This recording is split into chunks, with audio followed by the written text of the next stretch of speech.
very crucial yung trabaho ng IT. Gusto ko lang linawin din, no? Para sa ibang mga kakali kasi natin, akala nila yung IT, nag-aayos lamang ng cellphone. Nagre-repair ng computer. Ay, Oo. sama. Sa akin mo nang galing, hindi. Na yun lang ang iniisip namin na wala pang idea. Bigyan mo kami ng idea. Yung iba nga, taga-ayos na ng iPhone. Diba? Oo, daming trending. Hindi po ganun ang trabaho ng IT. In fact, yung mga pag-aayos ng cellphone, trabaho na nga po yan ng person na gumagamit ng cellphone. Dahil kung mapapansin po ninyo, karamihan ng mga gadgets natin, no, self-service na eh. Mhm. 'Di ba? Hindi mo na kailangan magtawag pa ng expert para gawin yung kailangan mong gawin. And you can research it actually. May mga Google, may mga ano. Yes. So ang IT natin, marami kasing branches ng IT, no? May mga ano tayo. May mga nagme-maintain ng infrastructure, mga server, mga computer. Ay, may kanya-kanya silang assignment. Marami, may kanya-kanya assignment Ano yan. assignment? Or specialization. Okay. Meron namang humahawak ng database, may nagko-quality assurance, meron din gumagawa ng mismong program, Mhm. 'di ba? Marami pa, no? Sobrang lawak ng IT. In fact, masasabi ko na ang IT ay sometimes mas mahirap pa yung trabaho sa doktor. Bakit? Dahil marami silang kailangang kalikutan dapat pag-aralan. Ganito 'yan, no? Ang doktor, hello sa doktor. Siyempre, pasalamat ako sa doktor ng ma'am ko. Yan. Thank you po. Thank you. God bless po. Oo. Yung mga doktor kasi, pag merong medical breakthrough, ano yan usually, hindi naman instant yan. Annual. Meron silang ano muna, parang, hindi yan basta-basta lalabas. Mhm. 'Di ba? Kasi, mahaba yung proseso bago mo masabi na ito na yung bagong practice, ito na yung bagong standard sa medical industry. Unlike sa IT, laging may bago. So, palagi kang kailangan mag-aral? Palaging kailangan may malaman? Pareho Ano ba, naman no? kailangan mag-aral nung nag-doktor pati ng IT. Pero sa IT, 1 week after mo aralin isang bagay, minsan next week may bago na ulit. Ang sakit sa utak, ah. 'Di ba? Ang sakit. Ang daming what if, daming Yes. senaryo na hindi normal. 'Di ba? Yan yung mas sinasabi natin na the learning never ends.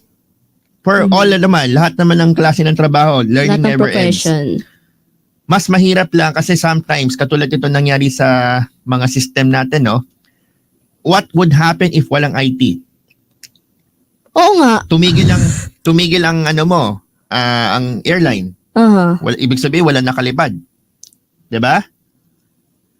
Ang mga TV station di nakapag-broadcast. Mhm. Down sila. So, doon pa lang, yung Parang- two sample na yon. What if sa hospital, yung mga computer na nagpapatakbo ng mga ano dyan, Makina ng pang mga pasyente, Equipments, yes. equipment, magkaroon ng problema. Lahat yan, IT ang humahawak kadalasan. 'Di ba? So doon pa lang, imagine mo yung impact ng IT. Ang problema lang kasi ang IT, especially for mga Filipino companies, no, they see it as a cost. Mahal. Mahal. Mhm. 'Di ba? Hindi naman yan yung nagdadala ng pera papasok. 'Di ba? Pero in reality, tumatakbo yung kumpanya sa IT.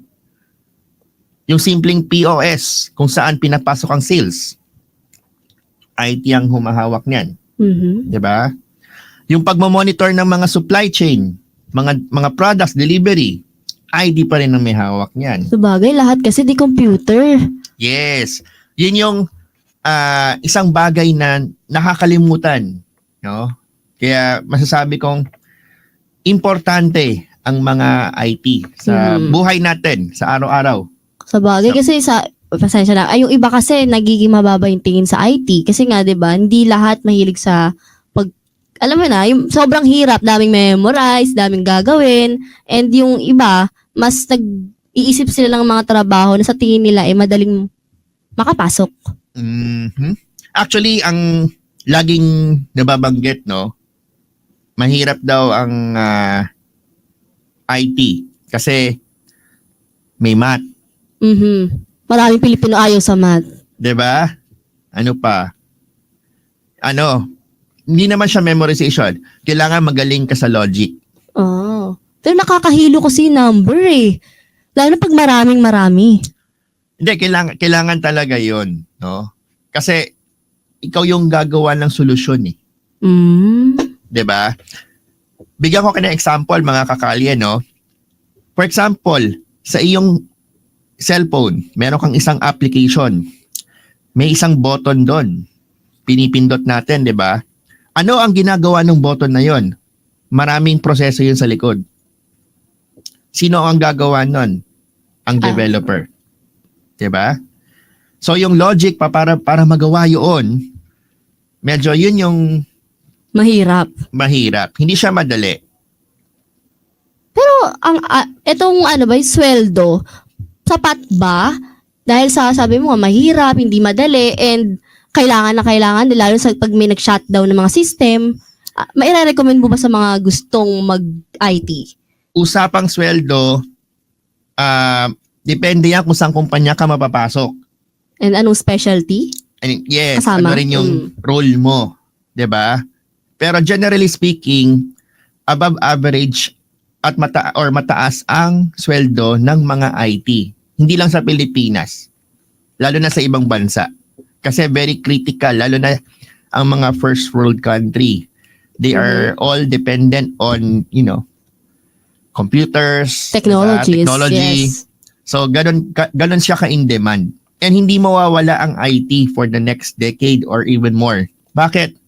Hanggat merong bagong cellphone, hanggat merong bagong computer na lumalabas taon-taon. Habang nag-e-evolve. Tama, no? Laging may trabaho ang IT. 'Di ba? Last time pinag-uusapan natin yung about sa mga trabaho, no? Oo. Na may mga Na apektuhan. 'di ba? Kasi Oo. nagkakaroon ng mga bagong technology. Pero behind that is an IT. 'Di ba? So napaka-importante. Kaya sa mga nangangarap, Na maging IT, yan, gusto mag-aral. Hindi. ituloy nyo, seryosohin nyo. Huwag nyong isipin na mag-aaral lamang ako para makagraduate at maghanap ng trabaho. Maling mindset yon. Mag-aral kayo kasi gusto nyo talagang matuto. Dahil ang pinaka-requirement para tumaas ang sweldo mo is really ano yung output mo. Hindi yung diploma. Diba? Marami kasi akong friends, hindi graduate, pero ang kinikita 500,000 a month. Hindi graduate sa ang... 4-year course. Okay. Kasi ang portfolio ay solid. Diba? So dito papasok yung diploma plus diskarte, plus experience.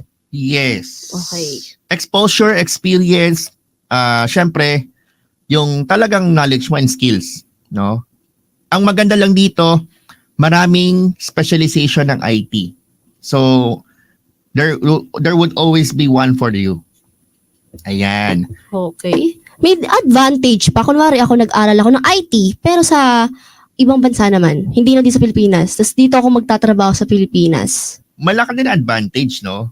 Kasi sometimes, di ba, yung mga malalaking kumpanya, may bias din. Saka usually, yung malalaking kumpanya, multinational din eh. So, they don't really care where you came from. Pero babalik ulit tayo dun sa what are you bringing to sa table? Ano ba yung skills mo? Ano ba yung capabilities mo? Diba? Malaking factor din ba kung saan ka nang galing company? Kung may experience ka na, nakalagay dun, kalaban nila, yung naging dati mong ano. Yan ay depende na sa kumpanya. Okay. Kasi normal naman din sa IT, no? Yung mga nagpapalitan lang yung mga malalaking kumpanya ng mga tauhan. Hindi Diba? nakakatakot naman yun. Baka mag-share ng info, hindi ba? Yes and no. Bakit? Yes, kasi syempre, totoo naman, madadala mo yung knowledge mo from your previous company sa bago mong kumpanya. Diba? Usually nga, ano yan ang pinaka-protection na lang talaga dyan is yung NDA. Or up to a certain time, no? Pero, nandun pa rin naman din yung may makukuha din yung kumpanya na bago mula sa'yo.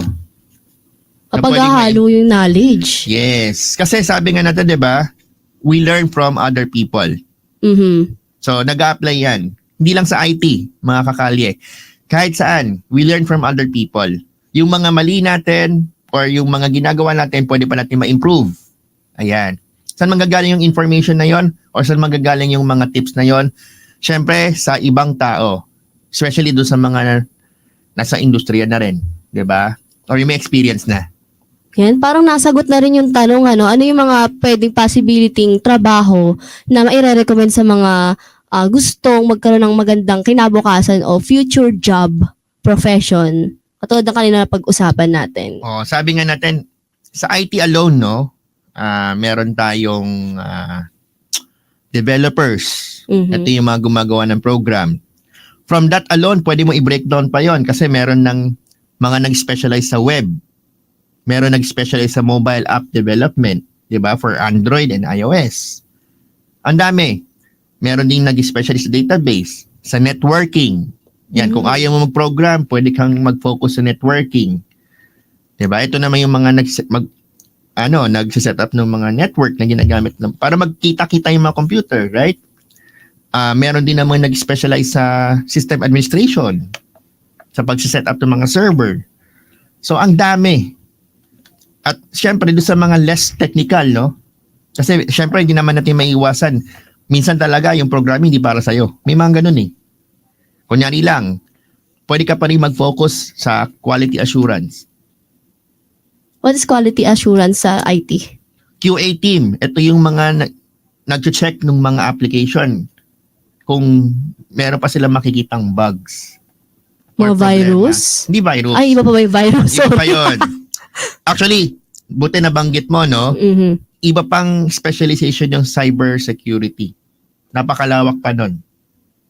So, ang dami talagang trabaho na pwede. Ang dami mong pwedeng aralan, ang daming trabaho na available. Sa isang company, halos lahat iikot, IT.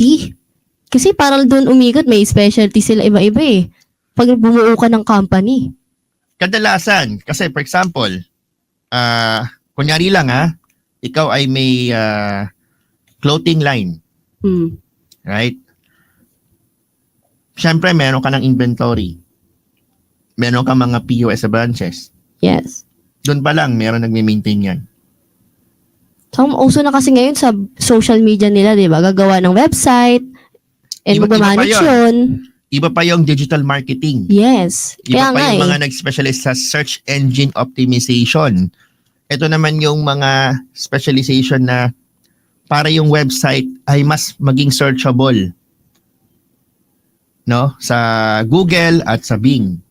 Ayan. So, ang Ay, lawak. pala. Ang lawak ng IT, tapos nagkaroon pa ng ganitong problem. Kaya pala maraming naapektuhan, Ed. Yes. And ngayon lang natin na-feel, no? Mhm. Sa mga, syempre, yung nag-wonder, ang sinisisi pag may problemang ganito, ang IT. IT. Sabihin ko pa nga lang IT. Diba? Pero syempre, nangyayari naman talaga yung mga, minsan, magkakaroon talaga ng failure. Yeah. Hindi maiiwasan yan, mga kakalyan. No? Kahit saang system yan. Diba? Nobody's perfect. Pero as much as possible, ang general rule is, meron kang redundancy or as much as possible din, kung magka-problema ka man, makabalik ka ng mas mabilis. Ayun. Makabalik ng mas Yeah. mabilis, lalo na kung wala kang backup. Huwag lang yung sinasadya na laging down. Pag Ayun. payday. Di na kasi Sorry. payday. Oo. Nako Hindi, kasi po. syempre, di ba, for example, sa mga kakali natin na gusto mag-withdraw ng pera, di ba madalas pag payday down ng ATM? Oo, kailangan na. Hinintay mo ng isang linggo, isang buwan, biglang Oo. down. Nakikita ko pa yung minsan, yung sa Facebook, may mga nagjo-joke, nasubo ko na yung hotdog. Hindi ko pa nababayan, biglang nag-down. Sa isang convenience store, yung alam mo yung nagbabayad ka na kaso wala. Nakagat mo na, di ba? Hindi ka makaalis, dali ka pa bayad. Wala Ayan. kang cash. So imagine natin, di ba? Lahat yan, IT ang nagpapatakbo sa likod. Yes.